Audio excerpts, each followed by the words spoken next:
इंसान को अपने कर्म के हिसाब से फल मिलता है। भगवान के खाते में सबका हिसाब पक्का होता है। जिसने जैसे कर्म किए होंगे उसे उसके हिसाब से ही फल प्राप्त होगा। ये कहानी उसी के बारे में है। एक बूढ़ा भिखारी हर रोज एक सेठ के दरवाजे के पास आकर भीख मांगता था और सेठ हमेशा घर के बाहर उसे आते देखकर वापस घर में चला जाता था और कई बार उसे गालियां भी देता था। सेठ हर रोज इस भिखारी को देखकर चिढ़ जाता है और उसे कहता था कि तू अब तक जिंदा ही क्यों है? क्या तुझे अपनी पूरी जिंदगी भीख ही मांगनी है? तू तो धरती पर बोझ है। कभी कभी तो सेठ उस भिखारी को धक्का मार कर भी निकालता था। ये सेठ इस भिखारी का इतना अपमान करता था, फिर भी वह बूढ़ा भिखारी हर बार सिर्फ यही कहता कि भगवान तुम्हारे पापों को माफ करे। एक बूढ़ा भिखारी। इंसान को अपने कर्म के हिसाब से फल मिलता है। भगवान के खाते में सबका हिसाब पक्का होता है। जिसने जैसे कर्म किए होंगे उसे उसके हिसाब से ही फल प्राप्त होगा। ये कहानी उसी के बारे में है। एक बूढ़ा भिखारी हर रोज एक सेठ के दरवाजे के पास आकर भीख मांगता था और सेठ हमेशा घर के बाहर उसे आते देखकर वापस घर में चला जाता था और कई बार उसे गालियां भी देता था। सेठ हर रोज इस भिखारी को देखकर चिढ़ जाता है और उसे कहता था कि तू अब तक जिंदा ही क्यों है? क्या तुझे अपनी पूरी जिंदगी भीख ही मांगनी है? तू तो धरती पर बोझ है।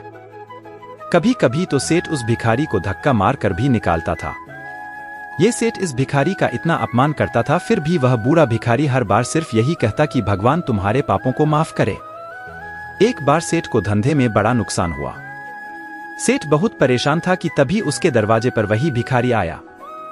गुस्से में अपना आपा खोते हुए सेठ ने उस भिखारी को पत्थर मार दिया।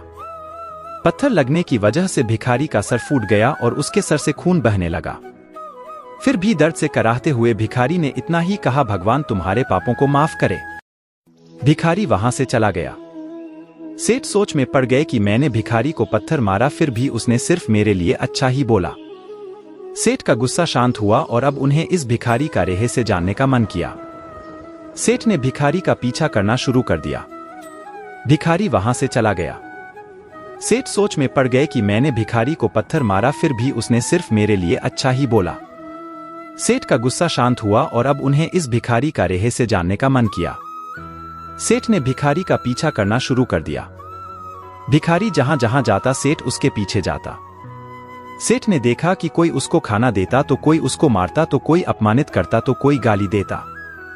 लोग भिखारी के साथ चाहे कितना भी गलत व्यवहार क्यों ना कर ले, ये भिखारी तो सबके लिए एक ही प्रार्थना करता, भगवान तुम्हारे पाप माफ करें। अब रात होने वाली थी। भिखारी अपने घर जाने के लिए लौटा। वो अपने घर पहुंच गया, लेकिन सेठ अब भी उसका पीछा ही कर रहा था। एक पुरानी टूटी हुई झोपड़ी में एक बूढ़ी औरत लेटी हुई थी। वह काफी कमजोर और बीमार लग रही थी। वह और कोई नहीं बल्कि इस भिखारी की पत्नी थी। अपने पति को वापस आता देख वह खाट से खड़ी हुई। पत्नी ने अपने पति के भीख वाले कटोरे में देखा, उसमें सिर्फ एक बासी रोटी थी। उसे देखकर वह बोली, आज बस इतना ही मिला? और हाँ, आपके सिर से खून निकल रहा है, ये चोट कैसे लगी? बूढ़ा भिखारी बोला, आज बस इतना ही मिला, किसी ने कुछ दिया ही नहीं। सबने गालियां दी और एक ने तो पत्थर मारा, इसीलिए ही मेरा सर फट गया। एक गहरी ठंडी सांस लेकर बूढ़ा भिखारी फिर से बोला, यह मेरे ही पापों का फल है।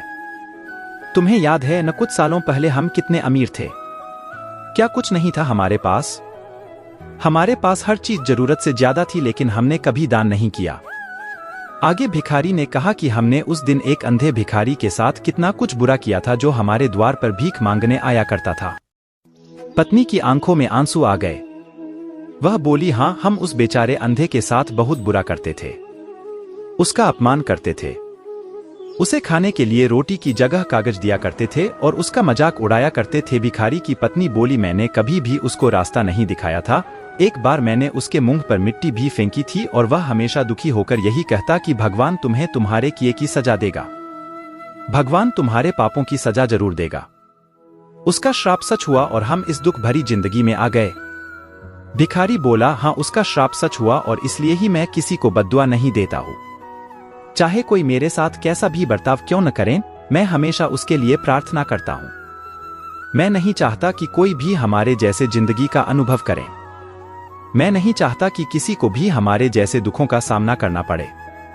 वो नहीं जानते कि वह कितना बड़ा पाप कर रहे हैं, इसलिए अनजाने में हुए पाप की ऐसी सजा किसी को भी मिले ऐसा मैं नहीं चाहता हूँ। सेठ वहीं पर छुपकर भिखारी की सारी बातें सुन रहा था। अब उसे सब कुछ समझ में आ गया था।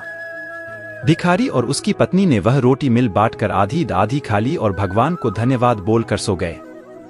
अगले दिन वही बूढ़ा भिखारी फिर से सेठ के घर पर भीख मांगने गया तो सेठ ने पहले से गर्मा गर्म रोटियां उसके लिए निकाल कर रखी थी। सेठ विनम्रता से बोला, माफ कर दीजिए बाबा, मुझसे बहुत बड़ी गलती हो गई है। बूढ़ा भिखारी बोला, भगवान तेरा भला करे। इतना कहकर वह आगे निकल गया। भगवान के खाते में सबका हिसाब पक्का होता है। जिसने जैसे कर्म किए होंगे उसे उसके हिसाब से ही फल प्राप्त होगा। गरीबों की दुआ ना ले सको तो कोई बात नहीं, पर कम से कम बद्दुआ मत लीजिए।